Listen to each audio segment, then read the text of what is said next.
हम भुवन भास्कर सर से निवेदन करना चाहेंगे कि सर हमारे बीच सहकारिता प्रसार अधिकारी देवेंदु आलोक सर हैं, उनको सर सम्मानित करने की कृपा करें। सम्मान सहायक निदेशक भुवन भास्कर के द्वारा सहकारिता प्रसार अधिकारी देवेंदु आलोक सर का स्वागत। इस मंच पर ये एक परंपरा है कि हमारे बीच अतिथि आते हैं तो उनका सम्मान हम करते हैं, और ये सम्मान उनके लिए ये छोटा सा सम्मान हस्तशिल्पियों के द्वारा तैयार किया गया। और अब पूरे सम्मान के साथ हम सहकारिता प्रसार अधिकारी देवेंदु आलोक सर से निवेदन कि सर आप आए और अपनी बात रखें।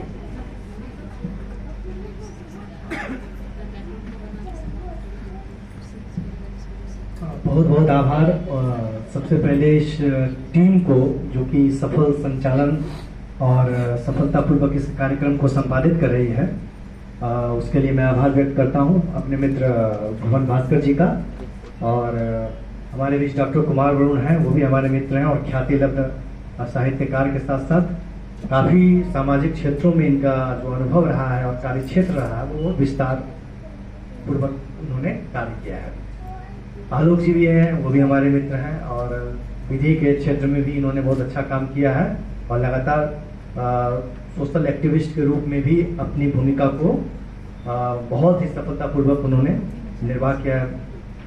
शैलेंद्र तोमर हैं, वो भी सोशल एक्टिविस्ट हैं, और जिन लोगों को मैं जान पा रहा हूँ उन लोग सबको आभार। और आज मैं जो बात करने जा रहा हूँ, देखिए यह अर्जन हस्तशिल्प का है, ये मिनिस्ट्री ऑफ टेक्सटाइल का, लेकिन जो मैं बातें कहने जा रहा हूं वो बातें कहीं ना कहीं अप्रत्यक्ष रूप से आपके विकास के लिए बहुत सहायक तो होगा ही, बल्कि आप लोगों में से जो प्रश्न को मैं सुन रहा था, हर किसी में एक कुछ अच्छा करने की भूख है, कुछ आगे बढ़ने की ललक है, चाहत है। तो उसमें हो सकता है कि कारगर सिद्ध भी हो। मेरा विषय वस्तुतः सहकारिता का है। आप लोग में से बहुत सारे अवगत भी हो गए सहकारिता विभाग से, सहकारिता आंदोलन से, लेकिन थोड़ा सा एक संक्षिप्त परिचय मैं दे दूं कि सहकारिता है क्या। आखिर ये मिनिस्ट्री सेंट्रल गवर्नमेंट में भी बनाने की क्यों आवश्यकता पड़ी और स्टेट में भी सब जगह है। यह मूल रूप से पहले राज्य का ही विषय था, अब भारत सरकार ने मंत्रालय के रूप में इसे दर्जा दे दिया। तो निश्चित तौर पर जब राष्ट्रीय स्तर पर एक मंत्रालय के रूप में कोऑपरेटिव डिपार्टमेंट सहकारिता मंत्रालय स्थापित हुई है, तो कहीं ना कहीं अन्य विभागों के साथ उनके जरूर अंतर संबंध होंगे, और मूल रूप से सहकार की जो भावना है उसी से सहकारिता बना है। ये सहकार की भावना क्या है? एक दूसरे के प्रति समन्वय का भाव, एक दूसरे के विकास के लिए ऑपरेशन की भावना।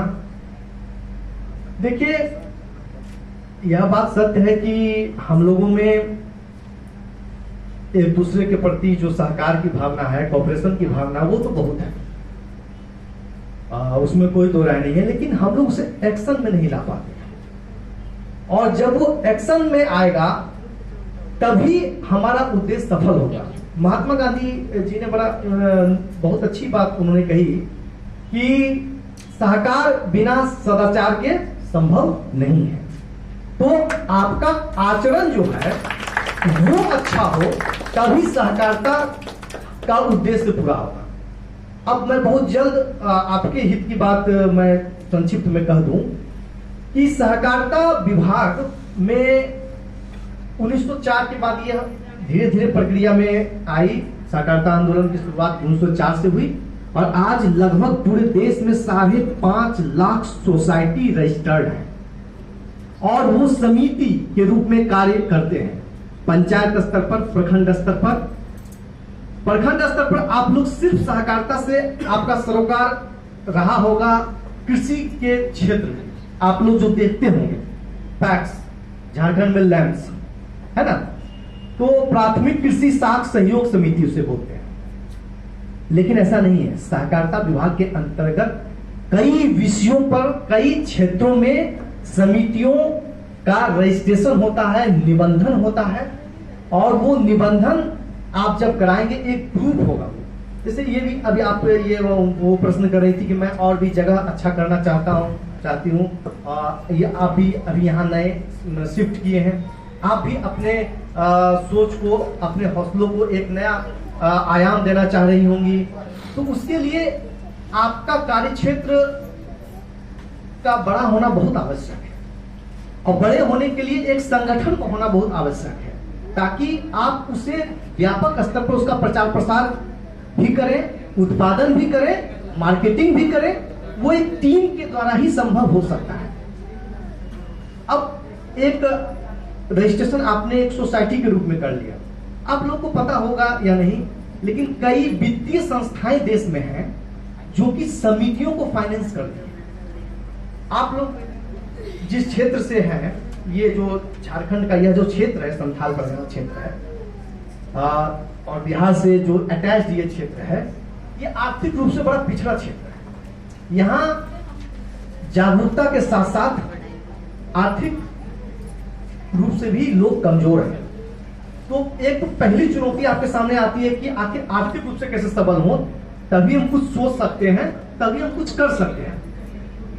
तो मैं बता दूं कि कई वित्तीय संस्थाएं जो कि समितियों को फाइनेंस करती है, आप अकेले लोन लेने के लिए जाएंगे तो उसकी बहुत प्रक्रिया है, लेकिन जब आप सहकारिता विभाग के अंतर्गत एक समिति के रूप में रजिस्टर्ड हो जाते हैं, आप लोग यह जानते भी होंगे कि अब जीविका जो है, बीच में बहुत ही कोरोना में अप्रत्याशित और सराहनीय कार्य किया जीविका दीदी ने, लाखों लाख करोड़ों मास्क बनाया और सब पंचायत गांव में उसी मास्क का वितरण भी किया गया, और अन्य क्षेत्रों में भी महिलाएं काफी अच्छा काम कर रही है। तो जीविका का भी रजिस्ट्रेशन अब जो है वो सहकारिता विभाग के अंतर्गत हो रहा है। तो उसी तरीके से आप जैसे हस्तशिल्प से संबंधित बुनकर समिति, बुनकरों की भी एक समिति होती है, वो समिति के रूप में उसका एक बायलॉज है, वो आप उसको उसमें आप रजिस्टर्ड हो जाए। उसके बाद जब आप अपना एक प्रोजेक्ट लेकर के एक अपना जो आप क्या करना चाहते हैं, उसमें भी एक बहुत बड़ी देश की संस्था है NCDC, national cooperative development corporation. उनका काम ही है कि वो विभिन्न क्षेत्रों में, उस क्षेत्रों में परियोजनाओं की पहचान करते हैं, उसके बाद उस पर प्रोजेक्ट बनाते हैं और तब उसका क्रियान्वयन करते हैं, इंप्लीमेंटेशन करते हैं।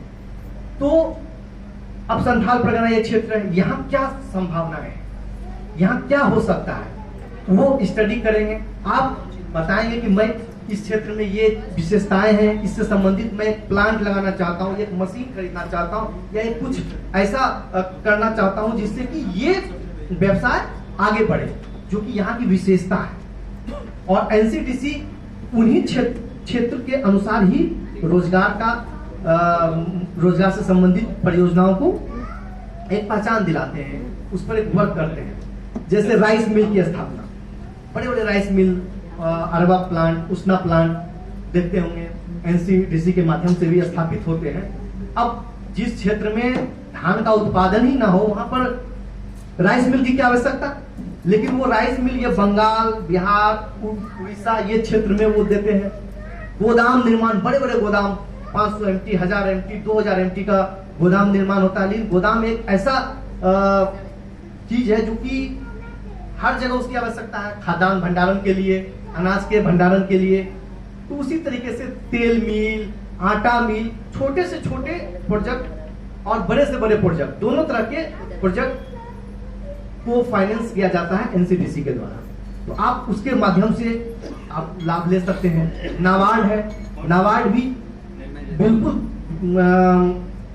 ग्राउंड लेवल पर जाके आप अपना कोई प्रोजेक्ट डायरेक्ट देके भी फाइनेंस आप करवा सकते हैं। तो सिंगल आप रहेंगे, अकेले रहेंगे तो वो चुनौतीपूर्ण होगा कार्य, लेकिन जब आप एक संगठन के रूप में, एक समिति के रूप में आप रजिस्ट्रेशन करवा लेते हैं, निबंधन करा लेते हैं, तो आपको आपके लिए कार्य करना भी आसान होगा। आपके लिए किसी प्रकार की समस्याएं, जो चुनौतियां होंगी, वो समन्वित रूप से, समेकित रूप से आप लोगों के प्रयास से वो आसान भी हो जाएगा और सफल भी हो जाएगा। तो ये सब कुछ बातें हैं जो सहकारिता से आप लोग लाभ ले सकते हैं, विभागीय चीजें हैं। और आप बहुत लोगों को पता नहीं होता है कि आखिर सहकारिता विभाग का काम क्या है। सिर्फ आप लोग अभी देख रहे हो कि धान खरीदारी हुआ तो बस यही टैक्स लैंड का काम है, सहकारिता विभाग यही है, लेकिन नहीं, बहुत काफी व्यापक और लंबा कार्य क्षेत्र है। और जब भारत सरकार द्वारा इसे पहचान मिल गया एक मिनिस्ट्री के रूप में, तो समझिए कि कितना बड़ा इसका कार्य क्षेत्र होगा। तो बहुत ज्यादा वक्त जाया नहीं करेंगे, मेरे साथ बहुत अच्छे अच्छे वक्ताएं हैं और आपसे आपके कार्य क्षेत्र से उसके तकनीकी पक्ष से संबंधित बातें ये लोग करेंगे, तो जिससे आप लोग ज्यादा लाभान्वित होंगे। और सहकारिता से संबंधित कुछ भी अगर जानकारी बाद में लेनी हो तो आप बेझिझक आप पूछ सकते हैं। तो इन्हीं शब्दों के साथ मैं सभी मित्रों का, आप सबों का आभार प्रकट करता हूँ। धन्यवाद।